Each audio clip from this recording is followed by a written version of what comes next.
I'm a Pennsylvanian. It's my Scout. And this is Coffee Stop.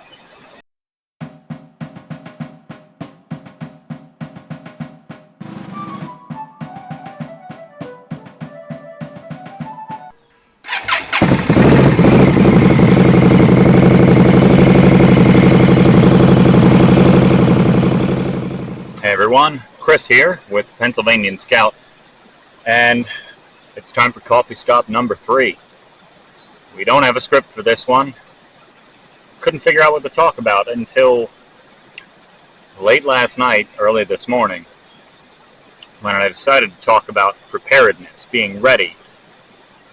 And I bring that up because in a week's time, in 8 days, I leave for my trip. And I've been getting the pieces I need for my kit together. I've been testing the stuff I've been picking up. Forgive the gunshots. I'm sitting at Goonie Beach, which is what we've always called this stretch of the road along the Chester Creek, which is down behind me. You can probably hear it. But we've got our coffee.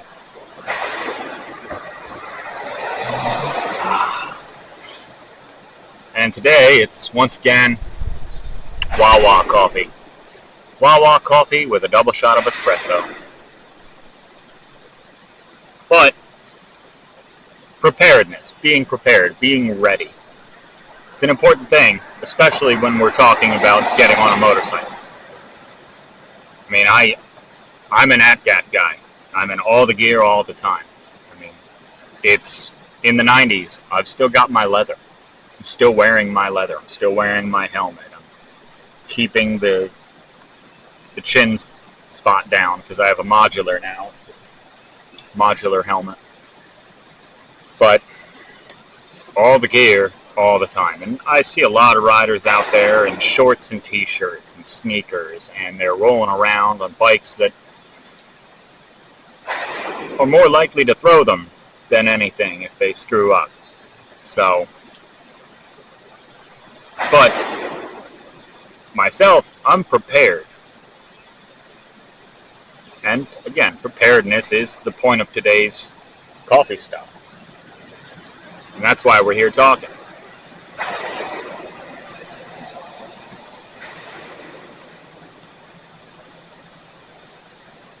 And there's a deer across the road, up the hill, staring at me. Well, there's several. Ooh, that's a buck. Bucks. Look at that. They're the worst possible spot. But being prepared. I mean, I have a general... I shouldn't say I have a general. I know exactly what I'm getting into with this ride in terms of how I'm spending my nights. Spending my nights in a tent. I know I'm going to be exhausted after my day. I know I've got to set the tent up. I know I'm going to need some form of cooking thing and some way to make coffee because I exist off of coffee. And so I've been picking up the pieces I need to fill out my kit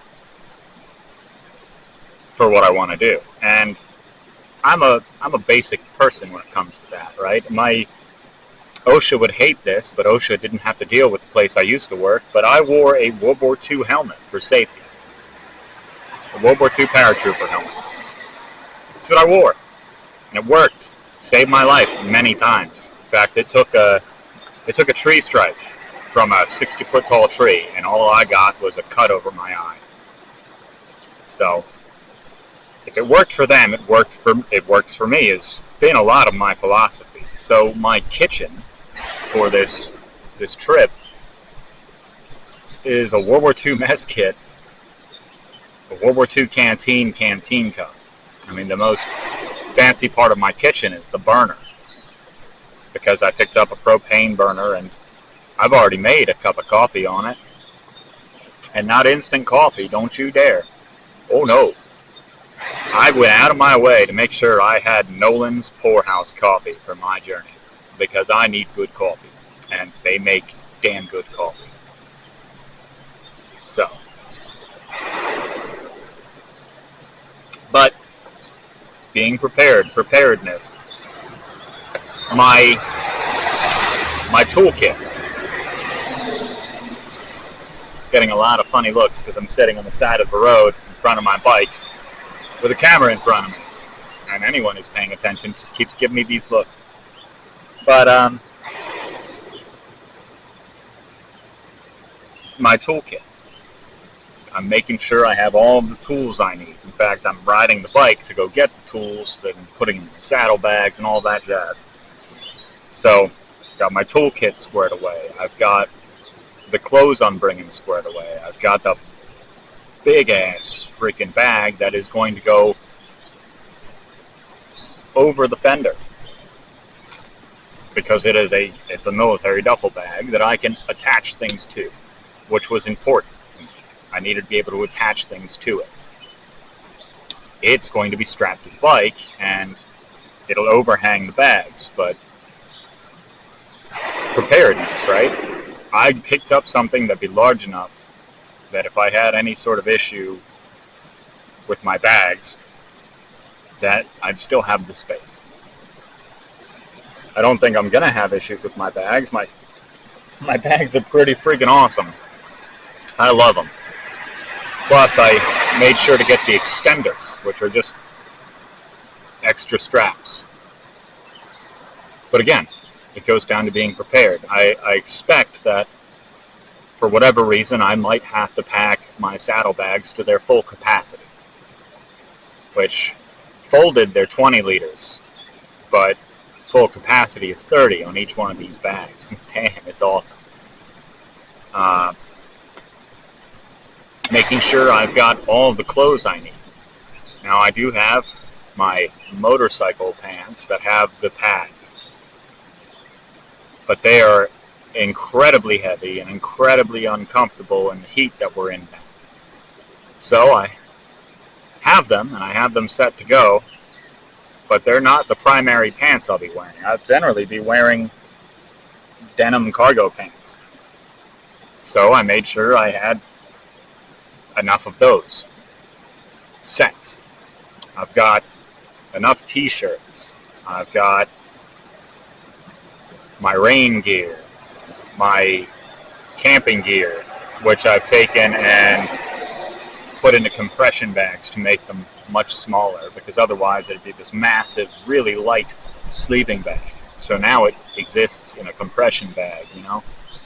I'm doing everything I can to make it easy to keep all this stuff on Betsy. And every time I do something, generally I test it out. I give it a test run.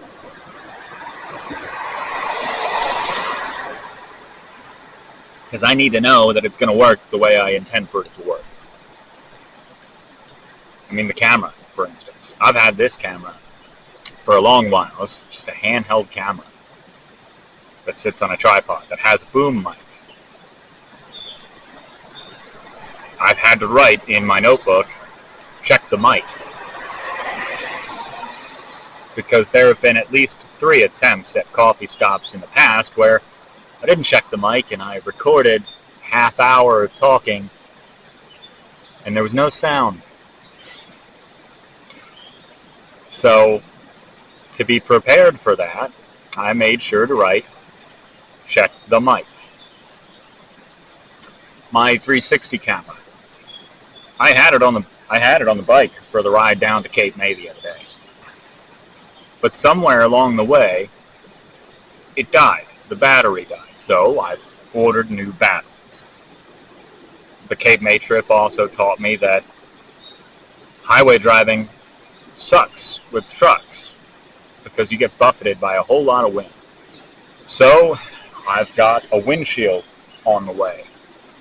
I'm not a big fan of the way windshields look, but it's not about looks, it's about being prepared. Right now, it's about the trip and the style of driving I'm going to be doing. And that's all that matters, is being as safe as possible for what I'm going to do. And again, that's another reason why I got a brand new helmet. Got a different helmet, because the helmet I had, while I loved it, I had issues with the windscreen, the clear screen, and I couldn't get a new one because apparently that company, I guess, folded. You could still buy their helmets on Amazon, but if you need a visor, you're SOL. Which is unfortunate. My new coffee mug. It closes. It doesn't spill. Preparedness. And it's better if you go through everything that might happen and plan for all of that than it is to go out there not having tested any of your equipment, thinking that it's going to be okay. You should always test your plans. So that's what I've been doing because it's necessary.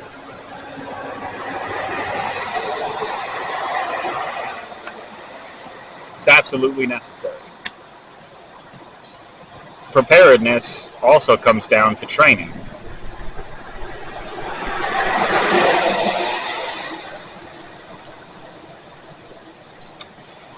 If you're a rider, or if you're looking to become a rider and you haven't taken the MSF course, what are you doing? What are you doing? Some states, I know my state, covers the fees. Pennsylvania pays for the class. It costs you nothing out of pocket as a Pennsylvanian to go get a motorcycle license besides the $12 to get your rider's permit. But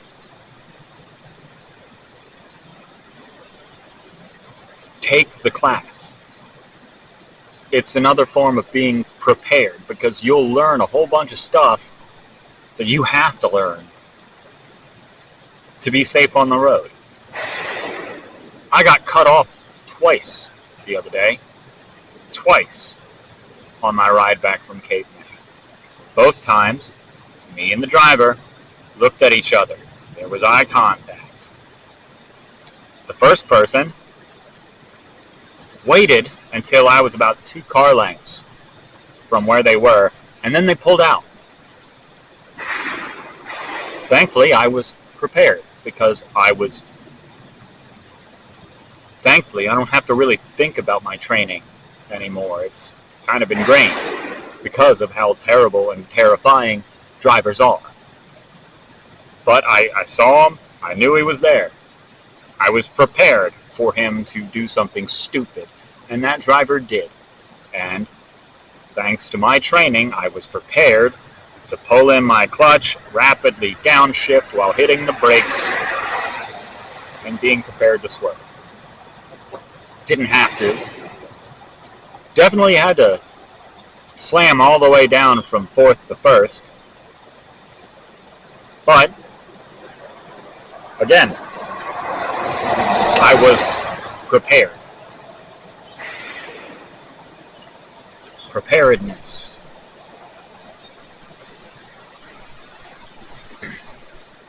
Looking at the route to Cape May.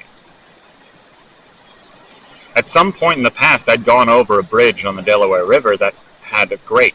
It was grating. And I couldn't remember if it was the Commodore Barry, which I thought it was, or if it was one of the ones further north, up around the city. And in order to prepare for my drive the next day, I'd gone on to Google Maps. I'd gone to street level, and I had literally gone across the Commodore Barry on Google Maps, where I saw that the entire bridge was decking. And that was a win for me. I was prepared for the route I was taking. And again, there's going to be stuff that gets thrown at you, stuff you don't expect, stuff you can't plan or prepare for. But you could be ready in situations where something's going to arise, something's going to go wrong. You can be as ready as you possibly can be for that curveball.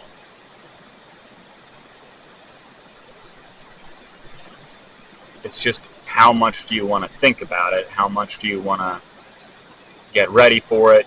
Spend money is a lot, a lot of getting ready, especially for the kind of trip I'm taking. I mean, I've had to, for my mother's peace of mind, I've had to get a GPS tracker. I told her, hey, I'm just going to be, you're going to know exactly where I am throughout the day because, just hop on YouTube and follow the shorts that I'll be putting out as I make stops. But that wasn't good enough. She wanted to know exactly where I was whenever she wanted to know. So now I've got a GPS tracker coming. And a lot of this, when I first started getting ready, a lot of this wasn't even a consideration.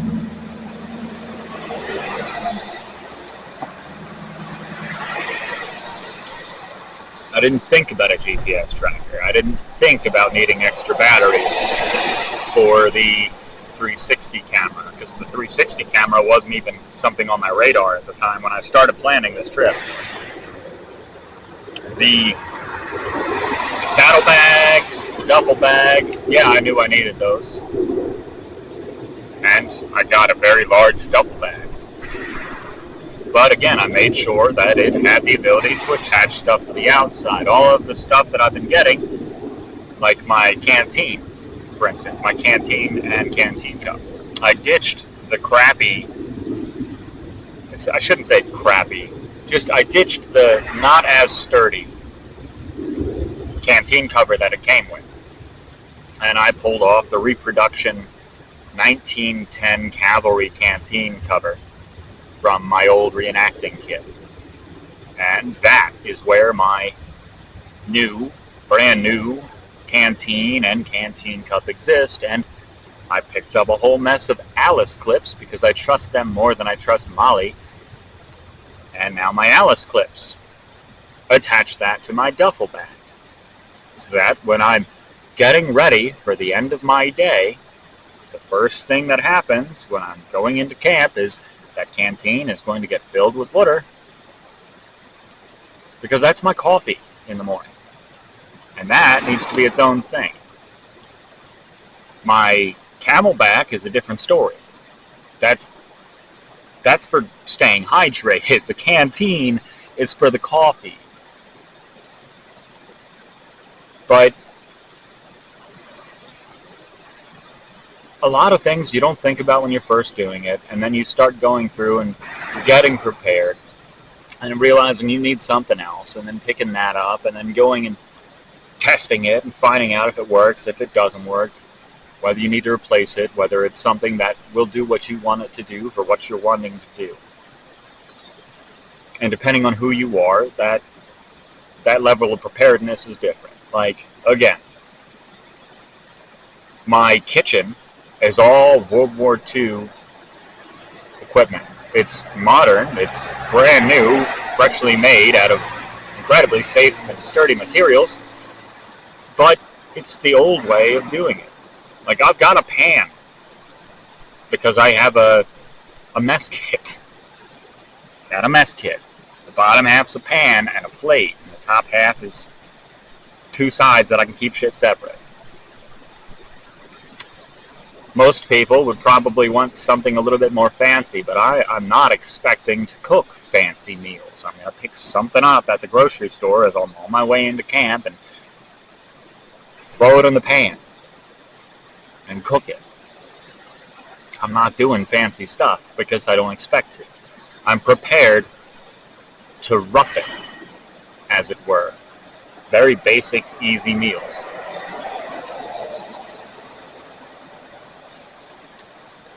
The coffee was the most important thing. Speaking of, I was prepared for this.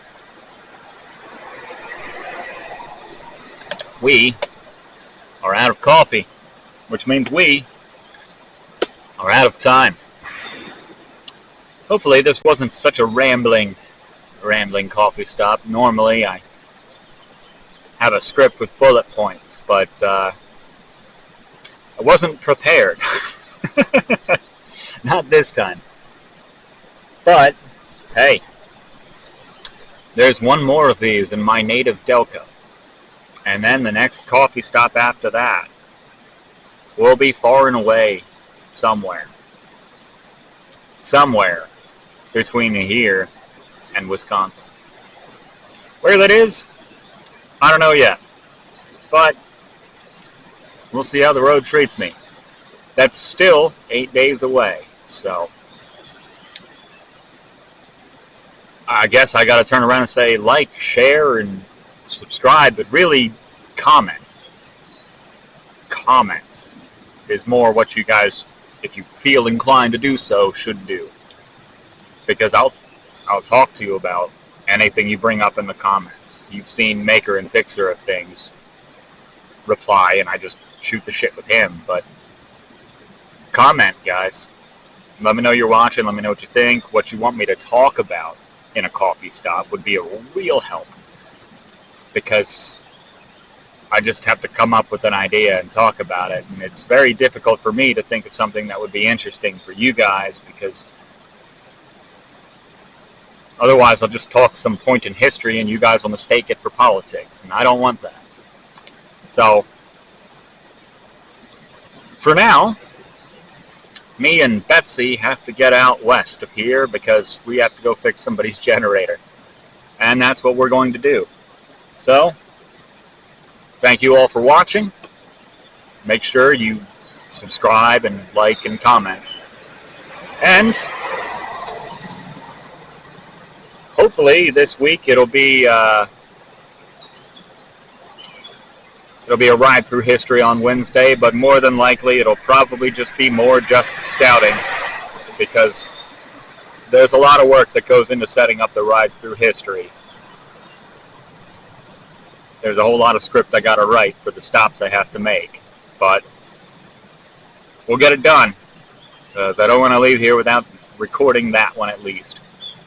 So guys, this is Chris, the Pennsylvanian and Pennsylvanian Scout, and we're out of here. I'll see yous all later.